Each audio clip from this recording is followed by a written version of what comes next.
join me in this affirmative prayer. I center my consciousness in the source of my being, the God within me.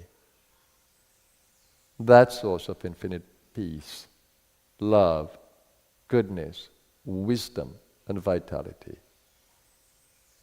I stay centered there, that my every thought in this day, my every word, my every action be full of goodness. That I will be a blessing to my world today.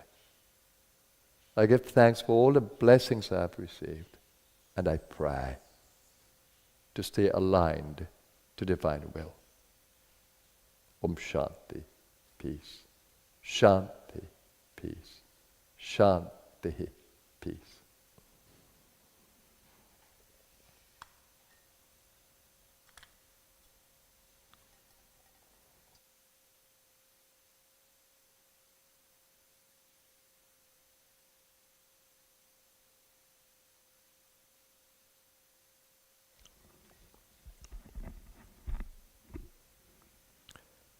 Namaskar, everyone. Welcome to Sunday.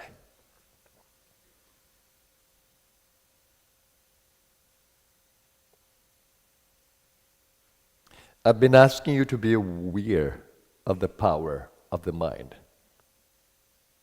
The mind is the most potent part of you. And I've been asking you to protect the mind. Because if the mind goes into negative thinking, it can bring ruin to your vitality, to your well-being. Negative thoughts just slowly deplete your energies at every level. Mental, emotional, vital, physical. And mental patterns are very destructive, like, I'm sick, I don't know when I'm going to get better. I'm a victim, I'm so poor, destitute. I'm so lonely and sad. When you have everything in the world within your consciousness, you're declaring that you're poor, helpless, suffering, a victim. So that mind needs to be protected, and I told you how the space around you in this yuga, this cosmic time period, is full of rajas and tamas. Tamas is ignorance, and rajas is ego. Notice it in this space. In every space. So then you need to put on your protective armor. How do you do that? I give you mantra.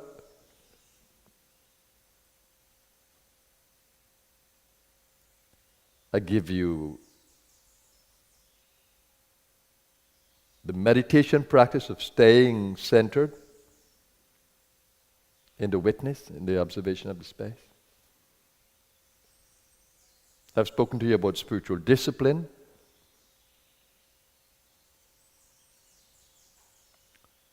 You cannot be strong without discipline. Notice how every good musician or soldier or any person developing skills, they need discipline to maintain that. Even if you want a strong body, you need to be disciplined.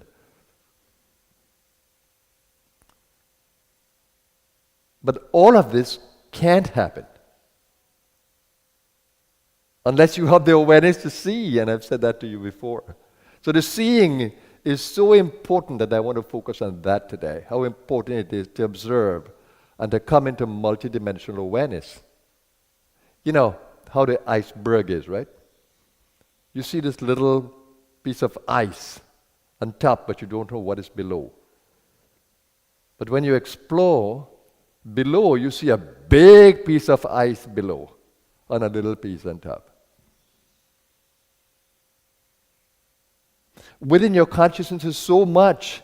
It's everything you could dream or want within your own consciousness. The root of all success, the root of all strength, the root of all love, the root of all wisdom, the root of all vitality. Inexhaustible, inexhaustible. But how many of you dare to observe the inner space?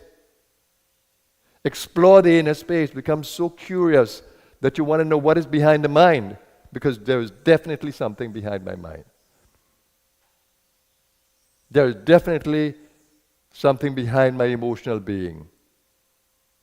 How many of you dare to explore that? We are so distracted by the world around us, so caught up in the world around us, that we stay in that ignorance of all that we are. I dared myself to be different. When everybody was heading into academia, I moved to India, searching the ashrams of India for wisdom, for strength, for discipline, for awareness. And as the divine would have it, I fulfilled that longing and need within me before I got back into academia and before I got back into the secular world very powerfully. And I wanted to test myself. If this spirituality is worth anything, if my consciousness is worth anything in its expanded form, I should be able to live successfully everywhere, anywhere. And that's what I did. I mastered the secular world, and then I started to work on Blue Star. But where was the secret? The inner space. Understanding the inner space. Tapping into the energies of the inner space.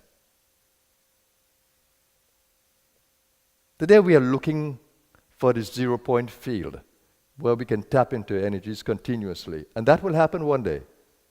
We'll find that, so we won't have to burn coal and petroleum products to destroy the atmosphere. We'll begin to understand the power of magnetism like Tesla did. And free energy like lightning, like nature would have it. And today there are discoveries about this 0-point field and the free energy. But you know what happens in this kind of a world that is highly commercial? They destroy it very quickly. So you can't get access to it. But one day we will. One day we will. You look at what we have done destructively with our ignorance. We put food for you, but it has pesticide, glyphosate. It's highly processed, fiber is gone, vitamins are gone. And then they add a few things. No. The food from nature is perfect. It's well balanced. Look at what we have done with it, just to increase shelf life and to make money. Look at what we have done with pharmaceuticals. Nature has the best pharmacy. But look at what we have done. Look at all the pharmacies. They isolate things and sell it for you. Of course, in a crisis, we need that. But the perfect remedy is in nature. If only you understand the secret to plants, to all medicinal plants.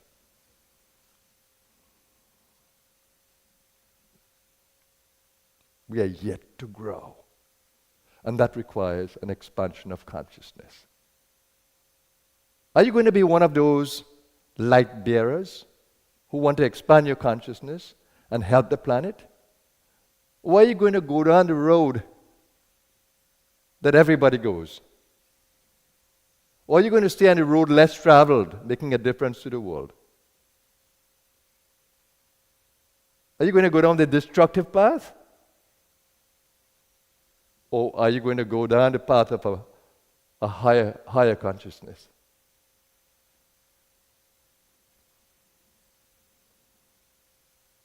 I did, and I'm staying in that road less traveled. Doesn't matter who says what. I believe in what I have seen, I believe in what I know, and I'm driven by that power to make this world a better place. Even if this hole is not filled in a moment, I stay with the discipline. Because I have seen. I know. Nobody can convince me otherwise. I've seen that place that we're all going to. I know it. I live in it. And I understand the different dimensions of existence. I understand what is below the iceberg. I already know where souls go when they die, when they leave the body. I already know that. And so can you, because the wisdom is within you. There is no death to the soul. The Mahamrityunjaya mantra declares it. And it says, Mahamritat, don't withhold from me that immortal consciousness. It belongs to me. The prayer forcefully says, Mahamritat, means don't take it away from me. Don't withhold it from me. Don't keep it away from me. Mahamritat.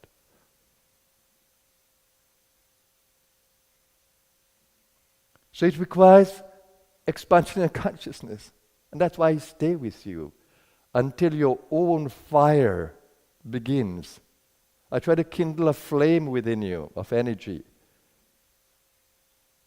And I stay with you so that we can kindle this together and we can create this fire that will influence every space that we are in. And I try to do it so powerfully with you that when you go out there, you feel stronger, not weaker. Your knees don't buckle when you are challenged. No, you feel stronger, you're buffered. That's what I try to create with you.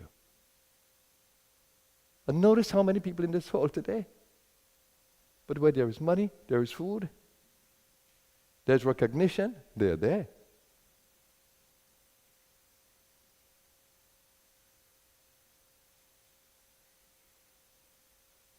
Let's strive to wake up the sleeping power in us, within us. Let's strive to be strong. When we learn things, let's learn to use it. Don't keep the books in the library and polish them. Live them. Live the knowledge in those books. I have many books in my library, and I know what they have in them. I love them, but I live them. I live them. Knowledge must become wisdom. It must become a lived experience. It should not stay there. I look at them, but I already know what's in them.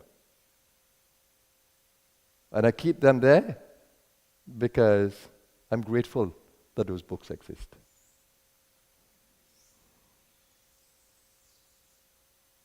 And I feel gratitude to the writers. But I live them. I know them. I live them every day.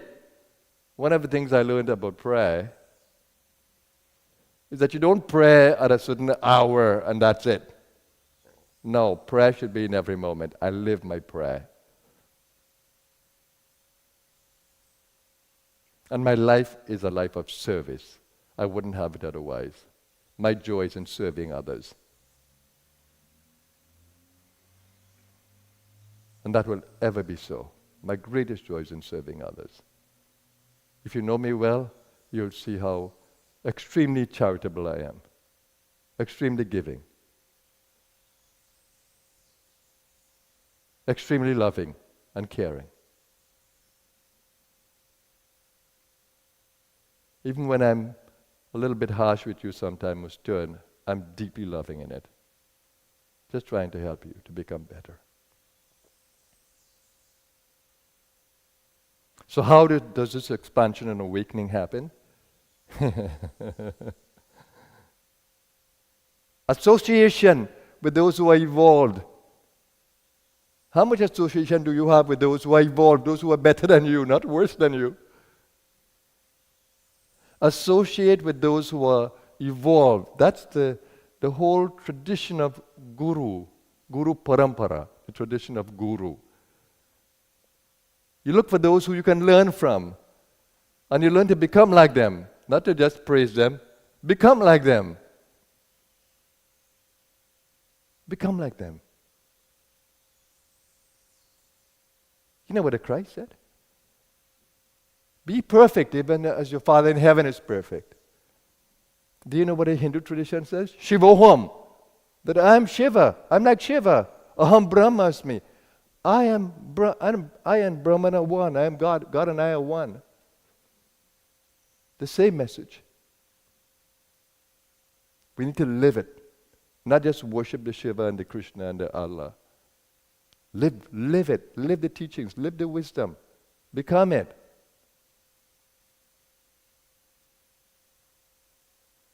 So that's what I would like to impress upon you. And when your flame is just a little, protect it. Protect it. With discipline. With continued patterning that is positive. Protect yourself. It's a dark yuga. And don't allow your body to deteriorate so much so that you have so much life in the body, you have so much life in you, soul power, but your body is deteriorating. What sense does it make? Use your soul wisdom to energize your body, and you can. You can use thought power, emotional power, breathing power, exercise power to maintain life in this body until you finish your purpose. The best thing any human being could say, I'm ready to go. I've fulfilled my purpose. You're not going to stay in this world forever. Which one of you is going to stay in this world forever? Have you seen people who are 120 years old? All wrinkled up. Do you want to be that? So they're living 120 or 130 and oh gosh, it's a skeleton. Totally wrinkled. What joy is there in that? No. Hindu wisdom say, may you live for 100 years. And I've seen some beautiful centenarians. Yeah, may we live to 100 years and fulfill our purpose doing so. So I hope that I would have inspired you this morning. And I hope that I would have inspired you for life. Thank you, everyone. Thank you for listening to me. When you listen to me, you give me more power to speak. And I appreciate that. Have a blessed day, everyone. Have a blessed Sunday. Namaskar.